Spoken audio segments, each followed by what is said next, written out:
Slow-moving convoys have been blocking the roads in Ireland as part of nationwide protests over the cost of fuel, and now farmers here in Britain are threatening to do the same as the price of diesel surges past £2 a litre. If the farmers do follow through on this threat, if we see in the next few weeks tractors blocking the roads, stopping you going about your business, stopping you getting to the petrol pumps, maybe as they were in Ireland last week, blockading an oil refinery, will you support them?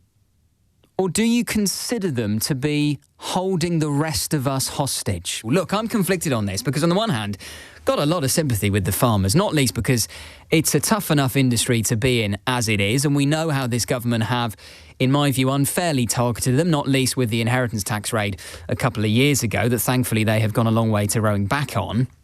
But also because it's a tough life anyway. I mean, anyone who's watched Clarkson's Farm has been shown the brutal reality of farming in Britain in the 21st century. And they are especially badly affected by what is happening now in the Middle East because of how important fuel is, and not just the petrol and diesel that you and I might fill up with, but in particular this so-called red diesel that has gone through the roof and is incredibly important for farming. And yet, where I'm a bit conflicted is you can't entirely blame the government, can you, for rising fuel prices?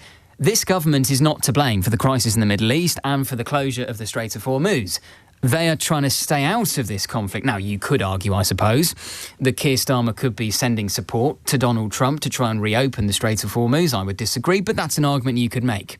And maybe that would, in the long term, help our economy and help bring fuel prices back down a bit. But whilst you can't blame the government for the Strait of Hormuz being closed and therefore the global cost of energy going up, what you can say is that the government has some levers it can pull. Because when you fill up at the pump, 50% of what you're paying goes to the government. I think about 38% is fuel duty, and then the rest is VAT, in terms of the tax that makes up more than 50% of what you are paying at the pump. That's a lot. And we have seen other governments now around the world say, look, when the facts change, we have to change our opinion. And when events happen, we've got to respond to them. In Germany today, they announced a cut in fuel tax. Ireland now, partly because of these protests they've been seeing, have announced a cut in their fuel duty. Should the government preempt it? Because do we have to go through the rigmarole of seeing the farmers protest, seeing the roads blockaded, seeing the social division that will cause, only for the government to then perform its favourite manoeuvre, another U-turn? Because that is what would end up happening. We know how Keir Starmer and Rachel Reeves operates. If the farmers protest, if they cause chaos, if they grind this country to a halt, you can bet your bottom dollar they will U-turn. So should they preempt it by making some kind of concession now? Liberal Democrats saying that they should cut fuel duty by 10 pence. That's quite a lot of money. And of course, fuel duty raises a lot of money for the Exchequer, and we need the money right now. We do have a £3 trillion debt, so it's not like the government have a lot of money to be sparing, but exceptional circumstances? Do they require exceptional decisions to be made? And would this be one to say, actually, we need to cut the farmers some slack here. We need to do something, even if it is a temporary cut in fuel duty. But of course, if you do it for the farmers, you've got to do it for the rest of us. And can the country afford that? And if the farmers followed through on their threat, if you had a situation like you've had in Ireland over the past week, where the roads are being jammed up and petrol stations are running out of fuel because of the actions of protesting farmers, would they have your sympathy? Would you support them? In Ireland, they blockaded one of the oil refineries, and as a result, I think at one point last week, about a third of Ireland's petrol stations were running out of fuel. And had it gone on for longer, then, the situation clearly would have got a lot worse. So would you support the farmers if they follow through on their threats to protest and block the roads over rising fuel costs? 0345 6060 973 is the number to call. Ben Andrews is an organic tenant farmer who runs a mixed farm near Leominster in Herefordshire. Ben, really appreciate your time this evening. Thanks for joining us. First of all, just give us a sense of how badly the rise in fuel prices is affecting farmers at the moment. Well, cheers, James. I think one of the main things we need to do first is frame this as not just This is an isolated issue. It's the anger around it is down to a lot of things, including the constant squeezing of margins, which means that farmers really have to, any slight fluctuation in input costs can send their costs like soaring to the point of just making profit to making a massive loss. But also how fragile not just our energy supply is, but also our global food supply. And I think farmers, this is kind of just another thing. It's just another thing on top of lots of other things that have just really come to the boil now. And when you've got farmers with, luckily we don't have the really big machinery that a lot of people have, but the amount of fuel that people are burning through to produce huge volumes of food at very low margins, that is when it really starts to pinch. And yeah, that's when a lot of people will end up going out of business. But I think it's worth also saying that the red diesel, I think the duty on that is 11p versus 51p for standard diesel. So it's a lot lower anyway. Yeah. So it is a lot lower, and we do get to claim the VAT back as a business. Like all businesses that are VAT registered will claim the VAT back that they pay on fuel. But how much has red diesel gone up in the past few weeks? Oh yeah, I mean, we got in there, and we had all our tanks filled up before this kicked off. But yeah, I mean, it's like as I said, it's unsustainable levels of of increase for people who are making razor thin margins anyway, and just unsustainable. Do you think from talking to other farmers we are heading for some kind of protest? Yeah, and like I said, there's just this frustration in the farming community that there is always, every year, there is something else that just like batters us down. Whether it's the weather, whether it's war in Russia and Ukraine, whether it's what's going on in the Middle East. These energy prices, there's some really interesting stats out there from the Joint Intelligence Committee did a report basically on how the environment around the world, so climate change, biodiversity decline and ecosystem collapse, will actually affect us as a national security issue. And it's amazing the butterfly effect that something that happens the other side of the world really highlights the insecurities in our national security, really. So we really need to be thinking about how we can reduce our reliance on all these external inputs coming from all over the world. I think a lot of people, Ben, have instinctive sympathy for farmers and the challenges you face, not least with fuel prices now. But if and I'm not saying you would necessarily be involved in these protests, but if farmers decided to start blocking the roads, is there not a risk that actually the public would turn against you and go, do you know what, this is a very, very difficult situation, but the government haven't caused this problem, and yeah, OK, it's legitimate to call for a cut in fuel duty, but you can't just start blocking the roads and grinding the country to a halt if you don't get your way? It's a tricky one, and they did it as a result of the inheritance tax changes, and I think public acceptance of it in Ireland has gone down pretty well.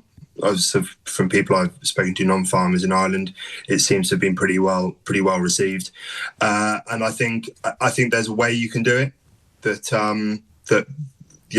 can be so that it just holds up, certain places at certain times of day. Of course, nobody wants to be stopping ambulances, stopping the emergency services going about their day, stopping anybody who's like a key worker from getting and doing their jobs and keeping the country moving. But there are certain ways that it could be implemented and targeted that gets the point across. And so, in terms of what you would like to see from the government, a cut in fuel duty, is that basically what's on the agenda? Whether that I think when you look at it, the people who are going to be benefiting from these high fuel costs are going to be the people selling the fuel.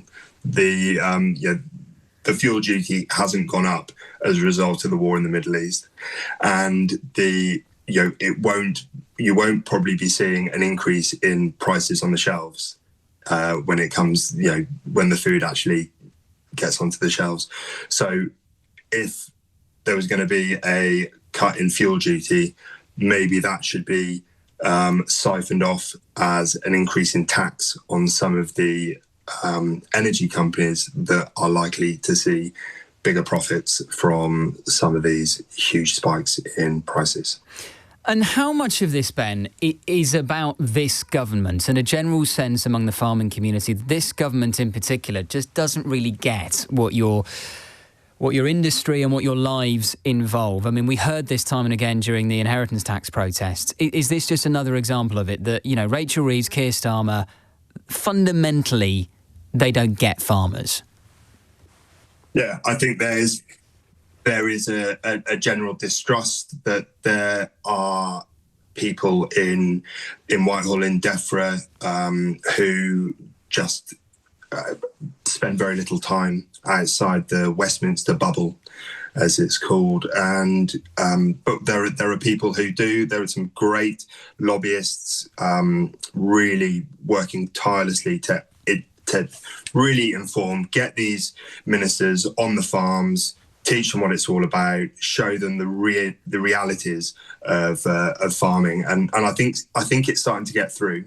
I do think it's starting to get through, but I think there is a distrust of the Labour government after the inheritance tax debacle, which I think probably is not going to be undone anytime soon. Shaheed is in Hemel Hempstead. Evening, Shaheed. What's your take on this? Yeah, hi. I largely don't support it. I never did like the fuel tax escalator. I passed my driving test in 1994, and that's round about. I think the escalator had been brought in the year before by the Tories. Now, when it came to those protests in the year 2000, there's a massive oil depot in Hemel Hempstead. It's the one that exploded in 2005. I went up there on the first night that the fuel drivers have been requested, shall we say in caption marks, they've been requested not to deliver their fuel. And in my view, and one of my colleagues there, they were being intimidated. The police were there, and I remonstrated with them. I didn't get leery. I just said, you're out of order. There's ways and means of doing things. How come we didn't do this against the Tories? They're the ones that started it, Ken Clark. And as you notice, in the last 14 years, I don't recall them going off on one against the Tories, even though they were putting it up until 2019. But I don't think this is really going to work, because I think whatever we do, if they do like a 20%, 30% cut or wipe all of the taxes off, it's largely beyond our control. I think there'll be a lot of price fixing going on. We've seen what the garage forecourts are like. And then what happens? I'd rather say, and another thing, how come they never go to the supermarkets? Because they're the ones who make the milk prices stay low and everything else. But hang on, Shaheed. If you take the current cost of, let's say, a litre of unleaded, is now just over 158p. Now, of that, over half comes through government taxes. Over half is government taxes. They have the power. 59p, isn't it? 59p, I think it is. Yeah. So they have the power at a stroke. And no one is saying get rid of it completely, but you could certainly, the Lib Dems are proposing take 10p off it. However, certainly they're going to phase out the fuel duty freeze in the next year or so. So fuel duty is going to go up as a result. They could certainly reverse scrapping that freeze. We know what the Tories and the Lib Dems are saying this now, because we know what's happening in a few weeks' time in Scotland and Wales and in various cities around England. There's key elections coming up, and they're hoping to put Starmer under pressure. This is opportunism. I'm just saying... Is it opportunism, though? Farmers are really struggling right now, Shaheed. Right, then I say, then go to the supermarkets who are keeping your prices down, and then let us choose as a consumer what we buy and what we don't buy. I'm selected, I've got health conditions, but in the year 2000, I was working my backside off, 16 hours a day I was working as a taxi driver then, 4 o'clock in the afternoon starts, up until 9 o'clock in the morning the following day. Not used to get tired then, but the last few years I've got all kinds of health conditions beyond my control, but I still worked. But Shaheed, we're not doing who's got the toughest life, you back when you were working or farmers. I'm just saying I was able to do my job as a taxi driver. I was spending a lot of money on fuel back then, and if the prices go up, I look at what I can afford, what I can't afford. I pick and choose. But what I don't support is mob rule, because you think it's mob rule if they start blocking the roads? Yeah. there was a guest on with Vanessa over the weekend, and he was talking Trump-type language. Drill, baby, drill. Like, even if there's a reason why Shell and BP and all the other big boys left the UK in the North Sea. Most of the oil's been drilled out already. They declared those oil fields unviable 20, 30 years ago. They said it's too expensive to drill out, and it's not worth it. It'll cost us more to get it out. But in fairness to Farmers for Action, who are... to everybody and anybody. Oh, here we go. It's Margaret Thatcher's fault, is it? I knew we'd get back to Thatcher in the end. No, but it's true. She somehow so Margaret Thatcher is responsible for the fact that if you want to fill up your James, listen, you're your a young car guy. right now, it's 158p a litre. Right, James, do you want to hear the truth? Go on. You want to hear the truth? Go on. Right, in the 80s, right, she closed down a whole bunch of coal mines. Yes, I know my political history, Shaheed. Hold on. You and I would disagree on the legacy of Thatcherism, but I think even if you despise Margaret Thatcher, to blame her for the fuel prices now is demented. It's not demented. You're not even letting me complete the point. She closed down the coal mines and then used the gas and the oil to produce our energy. That squandered our reserves. That's why Norway got more of it. Because they didn't do stupid things like that. They preserved it. They sold smartly. They didn't sell it to everyone and anyone. That's why we've got bugger all oil left. And when Trump talks about drill, baby, drill, what does he know? He just comes in to play golf and stick his thumbs up in the end, smiles away at the Queen or the King, whoever's the monarch. But he doesn't know what he's talking about. He's a madman. But these farmers, on with Vanessa, or one of their spokespeople, they were talking his kind of language. I think they don't know what they're talking about. They're Tories, they're ideological, and I think if you want to do a better job running for the country, you stand for elections, you farmers. You create your own party or join the Tories, but don't go around doing mob brawl saying, because you're going to make everything worse, and you're not going to get my support. And if I have to go back to that Dunstable play, then I will do so. And if I get arrested this time, who famous, what cares? So I'm fed up with these monsters. Everywhere you go, all we've got is these people giving it large all the time, and they're in my head in. Well, you've had your say, Shaheed. Matt's in Worcester. Evening, Matt. What would you like to say? Yeah, hello, James. Look, I think that national food security is a massive priority, and the way that we talk about food security in this country for too long now, everything I hear on it is just Range Rovers and big houses and just side issues in regards to sort of jealousy in terms of how farmers perhaps live. But the truth is, nothing is more important than food. And the government should ensure that the farmers have access to cheap fuel so that the nation can benefit from cheaper food. And I don't hear that said enough. And I would like to see the government, James, get ahead of this. I think the government should state that they have a long-term ambition to bring down energy and fuel costs every year for everyone and every business. And that would actually shore up their chances of winning the next general election. And it's a policy that would actually definitely generate economic growth. Well, if they also cut fuel duty, it wouldn't just be a benefit for the farmers, would it? It would help everyone right now with the cost of living. It's difficult to just do a short, sharp thing like that because, as you said the other day, James, when I was listening to your show, the cost of welfare is getting so high now that it's starting to overtake what the government are receiving in taxes. Yeah, we spend more on welfare now than we take in through income tax, which is just unsustainable. We need a bigger. They need to state a bigger plan around this. There's no reason at all why every house in this country, well, south of Scotland at least, should have a solar panel on the roof. We absolutely need to bring down the cost of food, the cost of energy, the cost of fuel, and it's affecting every business, James, that I speak to. It's affecting takeaways. It's affecting everything. It's affecting manufacturing. It's affecting farmers. And if we just let all these businesses go out of business because they deserve to go out of business because they can't make any more, then who's going to be generating any money in this country? But Matt, if they follow through on their threat to start blocking the roads, does that help? Would you support them if they did that? Well, that's why the government needs to get ahead of this right now and say that I agree. We've got an ambition. They bring down. But if it came to it, and if they followed through and started blocking the roads, would you support them? Our government and politicians generally are so stupid these days.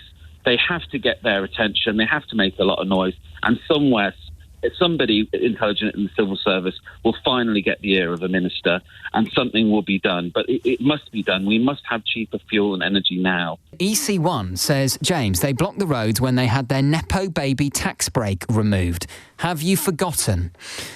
are you talking about the inheritance tax changes? Well, they didn't block the roads, did they? They had a slow-moving protest around Westminster, which is a bit different.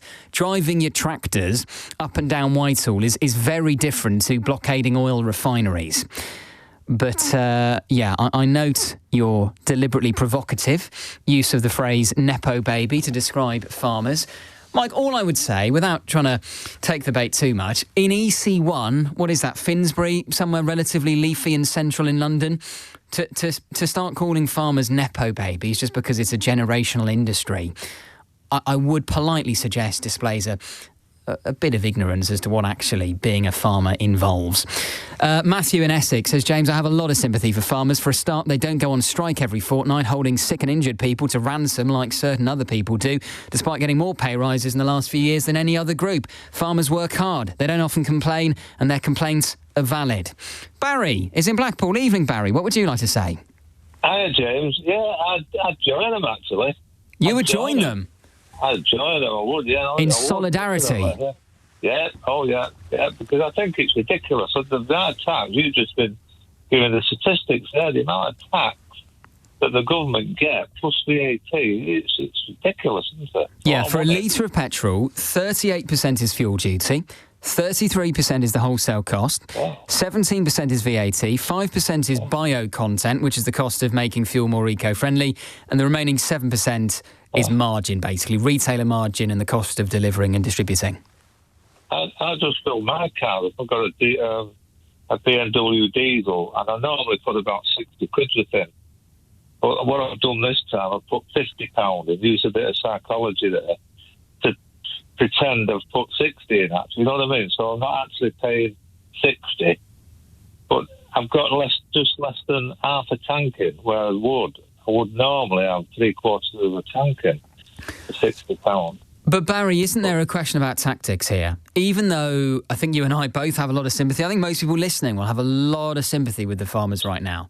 But blocking roads, is that a good tactic?